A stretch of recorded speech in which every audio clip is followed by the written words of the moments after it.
Januari 2014, 6 tahanan terakhir ISA dibebaskan. Pada hari ini dalam tahun 2014, 6 orang tahanan terakhir Akta Keselamatan Dalam Negeri ISA yang ditahan di tempat tahanan perlindungan Taiping, Perak dibebaskan.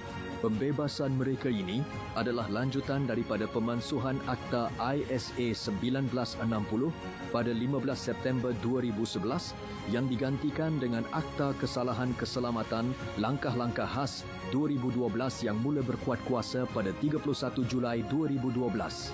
Kumpulan terakhir tahanan ISA ini membabitkan 3 orang rakyat Malaysia, 2 orang rakyat Indonesia dan 1 rakyat Filipina. Mereka ditangkap pada 14 November 2011 di Sabah kerana menganggotai kumpulan pengganas Darul Islamiyah Sabah.